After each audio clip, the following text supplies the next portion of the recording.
Ladies and gentlemen, we have a special guest with us tonight, a man that's meant a lot to Walt Disney World. His name's Bob Gurr. He's standing right up here, and we're going to play a song that we hope will mean a whole lot to him. It's called When You Wish Upon a Star.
You know, if you ever want to know what driving a monorail is like in Walt Disney World, we had to test the monorail on July 1st. No, excuse me. This would have been September 1st. This would have been Labor Day, 1971.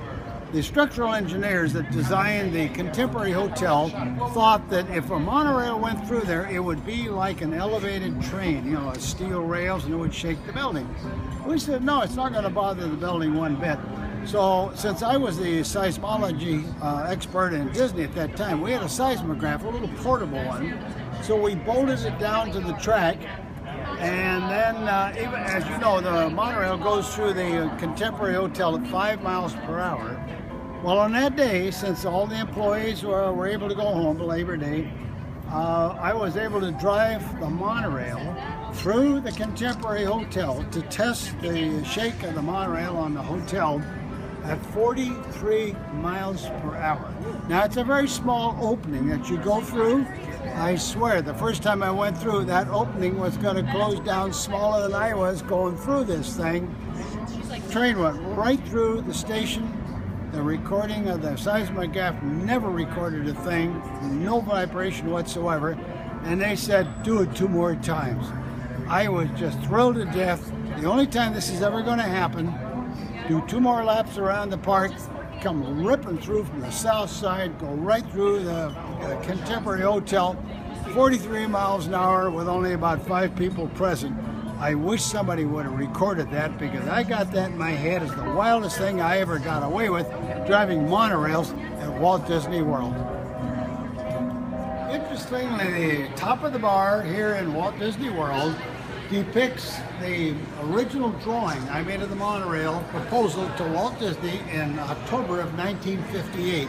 It turned out to be a very classic drawing, and you know, it's used all over the parks. But this is the largest copy of it in the world, and I was delighted to come here a few years ago and autograph this panel. So this is one of the greatest delights to know that on my kitchen table, in about 10 minutes, I had this idea for what the train could look like. I sketched it out, went into the office, made this rendering very quickly, and it became an icon all over the Disney parks, and especially an icon, because remember, Walt Disney World did not have this monorail. This monorail was the original 1959 Disneyland monorail, but since we have a series of monorails, it's interesting that the original monorail idea lives today in Walt Disney World, even though we have the Mark 6 monorail running here today. You wished upon those stars. Makes no difference who you are.